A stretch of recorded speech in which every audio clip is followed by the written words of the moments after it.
Foi descoberto por Galileu, refinado por Isaac Newton, e na mão de Albert Einstein deu origem à teoria mecânica do cosmos. Foi um dos mais profundos mistérios em toda a física. Todos os corpos caem com a mesma aceleração constante. No vácuo, todos os corpos caem com a mesma aceleração constante.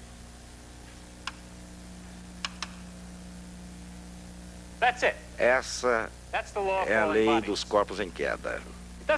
Não parece alguma coisa para se ficar muito excitado. E, no entanto, veja o que a lei diz. Primeiramente, ela diz que o efeito da gravidade de todos os corpos é o mesmo, independentemente de seu peso. Desde Galileu até Isaac Newton e até Albert Einstein, este foi um dos mistérios centrais de toda a física. Além disso, ela diz que os corpos caem com aceleração constante. É quase impossível até mesmo entender o que isso significa sem um instrumento matemático maravilhoso chamado derivada. Veremos hoje o que isso significa. Finalmente, embora profunda e importante, essa lei viola nossa mais simples intuição, porque ela só é observável no vácuo e não no mundo com que estamos familiarizados.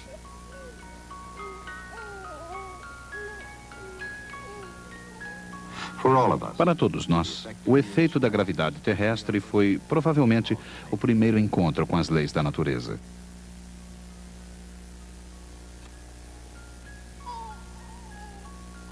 Quer entendamos ou não como a gravidade age, nós temos um grande medo de seus efeitos. Mas exatamente qual é o efeito da gravidade? Alguns corpos caem à Terra rápida e diretamente, enquanto outros comportam-se bastante diferentemente. Em alguns casos, a atração gravitacional pode ser resistida quase indefinidamente. A fim de se ter uma ideia de como e por que os corpos caem, nós necessitamos separar o efeito da gravidade sobre um corpo em queda do efeito oposto, o do ar através do qual o corpo está caindo. Em outras palavras, nós devemos imaginar um corpo caindo não no ar, mas no vácuo. Por exemplo, o que acontece se uma moeda e uma pena caem simultaneamente de uma mesma altura? Elas se comportam exatamente como esperaríamos. Cada uma cai com uma diferente aceleração. Mas isso ocorre só por causa da resistência do ar sobre os dois objetos. No vácuo, a moeda, a pena e qualquer outro objeto cairá exatamente com a mesma aceleração. Praticamente não há mais ar no tubo de vidro. A moeda e a pena estão agora no vácuo. Quando a moeda e a pena são soltas, nós testemunhamos a lei dos corpos em queda.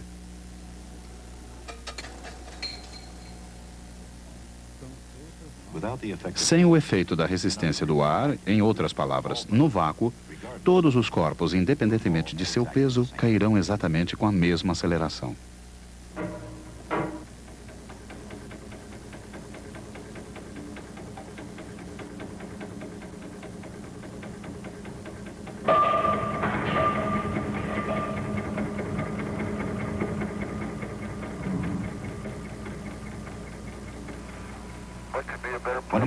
Quando o astronauta David Scott, da Apollo 15, explorou a superfície sem ar da Lua, ele não pôde resistir em repetir essa clássica experiência para todo mundo ver. I guess one of the reasons we got here today was because of a gentleman named Galileo a long time ago, who made a rather significant discovery about falling objects in gravity fields. And we thought that where would be a better place to confirm his findings than on the moon. And I'll drop the two of them here, and hopefully they'll hit the ground at the same time. How about that? Proves that Mr. Galileo was correct in his findings.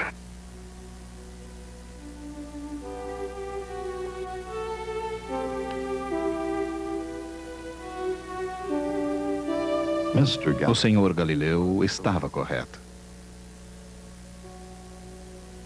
Quase 400 anos atrás, no tempo em que todos acreditavam que os corpos mais pesados caíam mais depressa que os mais leves, Galileu imaginou que no vácuo todos os corpos deveriam cair com a mesma aceleração. Galileu não podia produzir o vácuo, mas podia imaginá-lo. Ele visualizou um corpo mais pesado ligado a um mais leve. Com esse corpo composto, ele perguntou, cairá ele mais rápido ou mais devagar que o corpo pesado sozinho? Se o corpo mais leve caísse mais devagar, ele frearia o corpo mais pesado. Então, o corpo composto deveria cair mais devagar que o corpo mais pesado sozinho. Portanto, o corpo composto deveria cair mais rápido que o corpo pesado, e não mais devagar. Obviamente, a visão arraigada de que quanto mais pesado é o corpo, tanto mais depressa ele cai, conduz a uma inevitável contradição.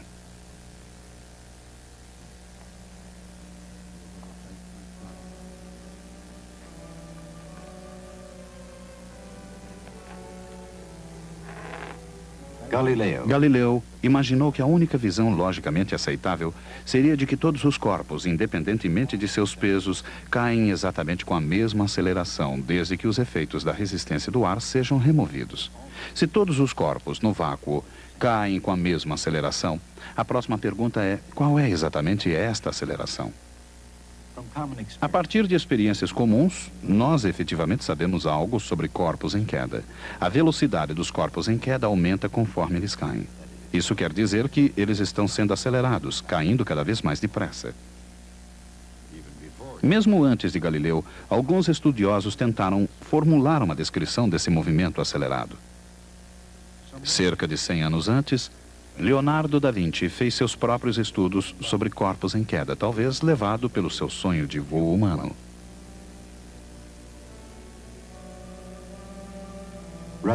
Ao invés de perguntar quão rápido cai um corpo, Leonardo da Vinci perguntava quanto ele cairia em sucessivos intervalos de tempo.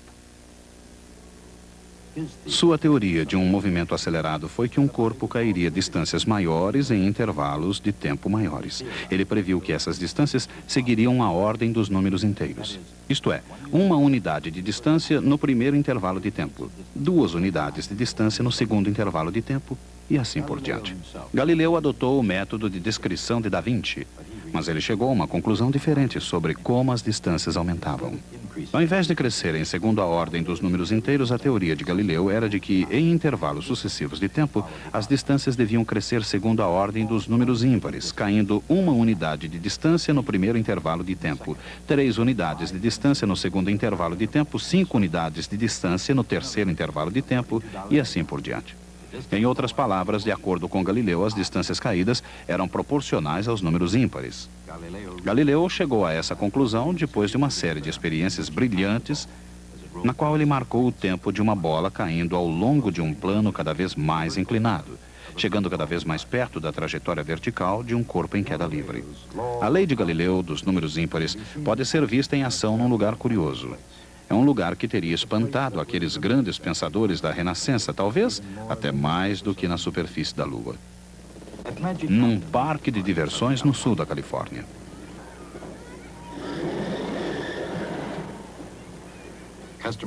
Os frequentadores pagam com prazer pelo privilégio de serem lançados através do espaço sob a influência da gravidade.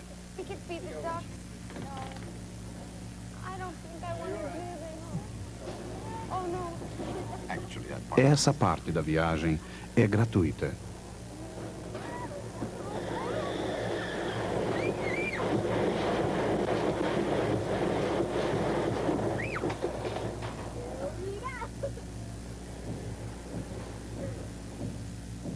Na verdade, os frequentadores do parque pagaram por uma prova de sobrevivência.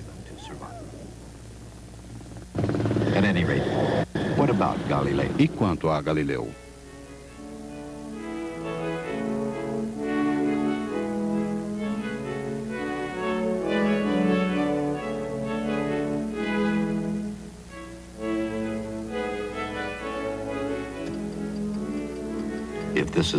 Se essa é uma unidade de distância, esta deveria ser 3. Esta deveria ser 5. E assim por diante.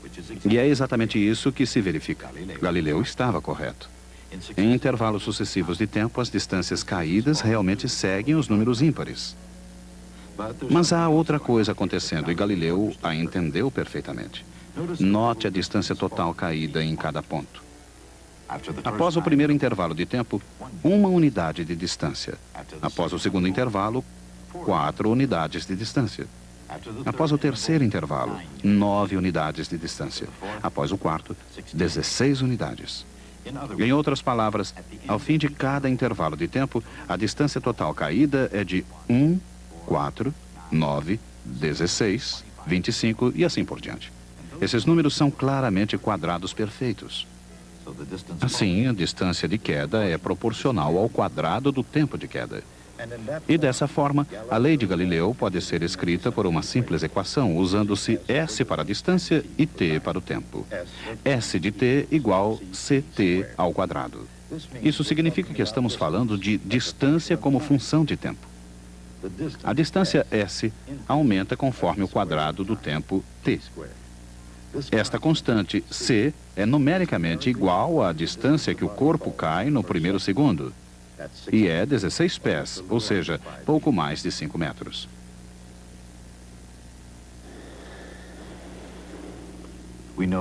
Nós sabemos que em qualquer ponto da queda, a distância caída é CT ao quadrado.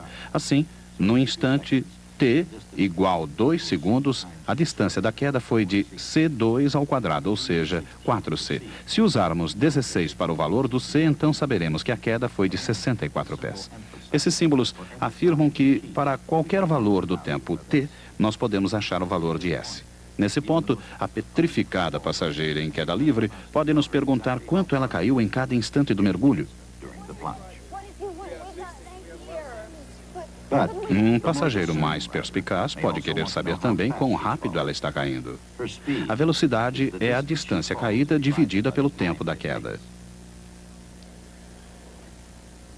Se o corpo caiu 64 pés nos 2 primeiros segundos da queda, então a velocidade média da queda foi de 32 pés por segundo. Mas esta é apenas sua velocidade média durante os 2 primeiros segundos. No começo, ela estava ainda parada. No fim de 2 segundos, ela estava caindo muito mais depressa do que 32 pés por segundo. Obviamente, o que essa pessoa realmente quer saber não é a velocidade média, mas a velocidade exata num dado instante. No entanto, se nós tentarmos usar a mesma equação, dividindo a variação da distância pelo intervalo de tempo, teremos sérios problemas. Em qualquer instante durante a queda, digamos exatamente no instante 1 segundo e meio, a variação de distância de queda e o intervalo de tempo são nulos. Assim, uma fórmula que determina a velocidade dividindo-se a variação de distância entre os pontos A e B pelo intervalo de tempo é de pouco uso se tivermos o ponto A, mas não um ponto B separado. Para piorar a situação, o numerador e o denominador da fração seriam nulos, e é claro que dividir por zero é um desastre em matemática. À primeira vista, talvez, a expressão velocidade instantânea pareça uma contradição. No entanto, o bom senso nos afirma que um objeto em movimento deve ter uma certa velocidade em qualquer instante. O problema é algo mais que um jogo de palavras. É um dilema que intrigou os matemáticos por milhares de anos, mas existe uma maneira de resolvê-lo. Ao invés de perguntar pela velocidade instantânea num exato momento t, nós podemos perguntar qual é a velocidade média da mulher entre o instante t e h segundos mais tarde, no instante t mais h. Agora, o intervalo de tempo é simplesmente de h segundos. Se a distância de queda para qualquer instante t é ct ao quadrado, a distância de queda num instante t mais h é ct mais h ao quadrado.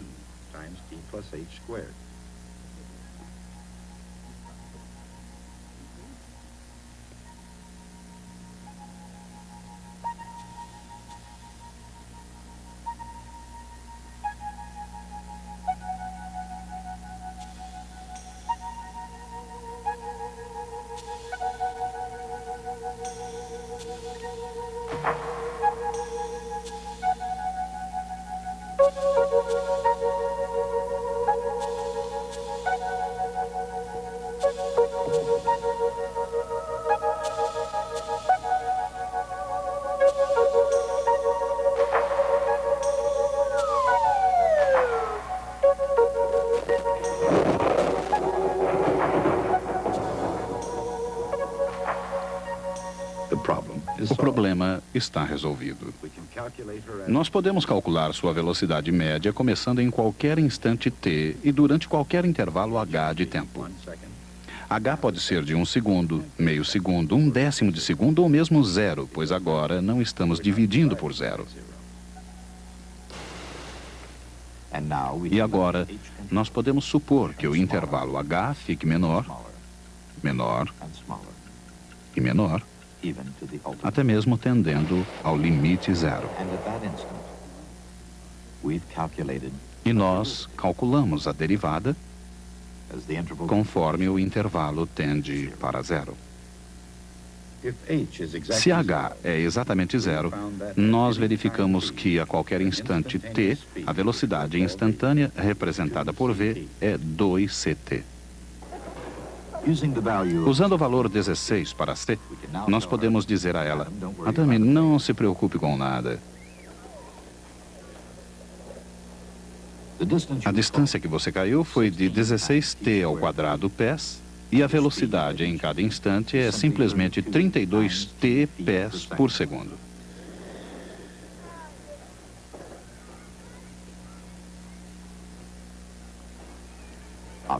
Obviamente, ela está impressionada. Como você conseguiu calcular tudo isso? Ela pode perguntar. Não foi nada demais. Tudo que nós fizemos foi inventar a derivação. Da linguagem comum, derivação significa originando de, como bombom é um derivado de chocolate. Mas em matemática, a palavra tem um sentido técnico preciso, que é o seguinte: é a razão com que alguma grandeza está variando. A velocidade da mulher em queda é a derivada de sua distância desde o topo. Em outras palavras, a velocidade é a derivada da distância. Inicialmente, quando discutimos a sua velocidade média, nós estávamos praticamente fazendo álgebra, simplesmente substituindo letras por números na equação v igual a distância dividido por tempo. Mas quando começamos a trabalhar com intervalo de duração h, com h tendendo a zero, nós estamos calculando a derivada e ingressamos no mundo do cálculo diferencial. Cálculo diferencial é o processo matemático que usa as derivadas. O processo para calcular uma derivada chama-se derivação. É claro que o conceito de derivada não se aplica apenas a um corpo em movimento. De forma geral, uma derivada poderia ser calculada para representar a taxa de variação da densidade de população dos delfins em função da temperatura do oceano, ou a taxa de variação do volume de um balão em função de sua área superficial, ou a taxa de variação do preço da pizza em função de seu diâmetro. Em outras palavras, a derivada pode ser calculada para quase todas as situações em que uma quantidade varia enquanto outra aumenta ou diminui.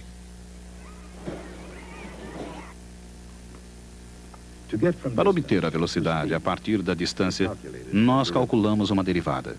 Mas e a aceleração de um corpo em queda? Para chegar da velocidade à aceleração, nós usamos a mesma coisa novamente. Se v é uma função de t dada por 2ct, então v para t mais h é dado por 2c t mais h.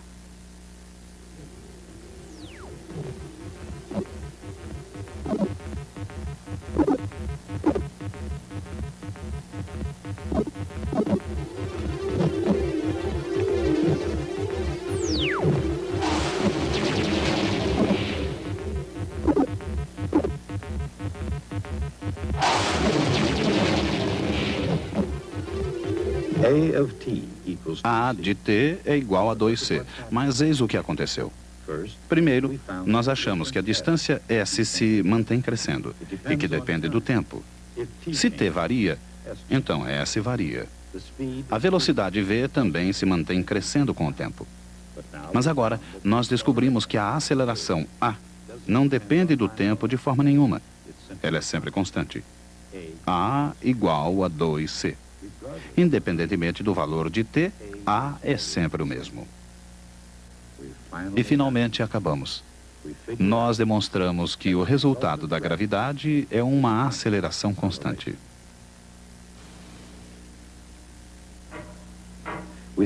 Nós conseguimos responder a 3 questões sobre corpos em queda.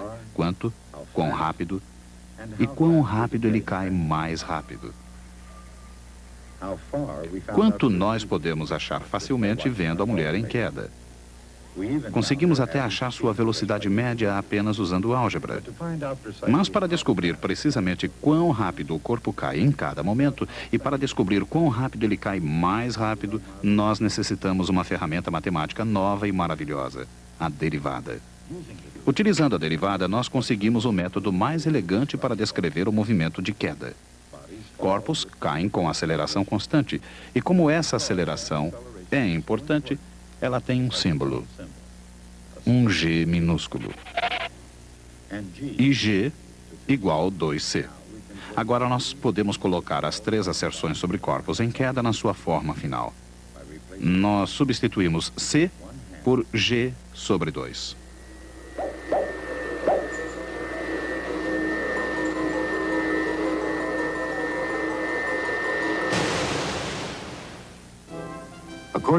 De acordo com a lei dos corpos em queda, um corpo cai com uma aceleração constante, com velocidade proporcional ao tempo, e cai a uma distância proporcional ao quadrado do tempo. Esse tipo de movimento se chama movimento uniformemente acelerado. É difícil, se não quase impossível, descobrir todos esses fatos acerca do movimento uniformemente acelerado sem utilizar o cálculo diferencial. E, no entanto, Galileu entendeu todos esses fatos. Na verdade, quase 300 anos antes de Galileu, um francês chamado Nicolas Oresme estudou o comportamento de um corpo em movimento uniformemente acelerado. Oresme e Galileu usaram métodos matemáticos quase idênticos para analisar o problema. Seus métodos eram baseados não em equações algébricas, mas em proporções entre as quantidades e as figuras geométricas. A derivada foi descoberta uma geração após a morte de Galileu por Sir Isaac Newton e Gottfried Wilhelm Leibniz. Com esse poderoso método de análise, tipos ainda mais complicados de movimentos puderam ser facilmente analisados. Descrever movimentos uniformemente acelerados tornou-se verdadeiramente simples. Sem derivadas, é difícil entender o significado de aceleração. É ainda mais difícil descobrir o movimento uniformemente acelerado e prever todas as suas consequências. E, no entanto, foi o que Oresme e Galileu fizeram. Eles descreveram o movimento uniformemente acelerado e previram todas as suas consequências. Foi um ato de pura genialidade. Um dos trabalhos da física é achar princípios simples, econômicos e objetivos para explicar o mundo complicado em que vivemos. Nós fizemos isso hoje. Se eu soltar um corpo, ele cai sob a influência da gravidade da Terra. Ao cair, seu movimento sofre a oposição do ar, através do qual ele cai. Se eu puder retirar esse efeito da resistência do ar, então eu teria corpos caindo no vácuo. E poderemos observar um fato surpreendente. Todos os corpos caem com a mesma aceleração. Poderia estar satisfeito com esse fato. Além do mais, descobrir isso foi uma conquista impressionante. Mas certamente não estamos satisfeitos. Nós queremos saber por que isso é verdade. Qual é a natureza da gravidade para causar tão estranho comportamento? Tal questão tornou-se uma das mais profundas na história da física. Ela persistiu mesmo até nosso século. Ela foi o ponto de partida do qual Einstein construiu a teoria da relatividade geral. Mas com isso nós estamos nos adiantando em nossa história. Uma vez que aprendemos que existe uma só lei para todos os corpos em queda, o trabalho era descrever isso a todos com precisão. Nós fizemos isso também. A lei é: todos os corpos caem com a mesma aceleração constante. Aceleração é a medida da variação da velocidade e velocidade é uma medida da variação da distância. Assim, nós temos de fato 3 preciosas expressões matemáticas sobre corpos em queda. Elas são todas verdadeiras e elas estão relacionadas umas às outras por uma das maiores e mais cruciais descobertas da história da matemática, o cálculo diferencial. O cálculo foi descoberto por Isaac Newton e Gottfried Wilhelm Leibniz. Foi um triunfo maravilhoso. O mais importante evento na matemática em milhares de anos. Newton e Leibniz sacrificaram a alegria de sua descoberta numa disputa sobre quem merecia os créditos por tê-la descoberto primeiro.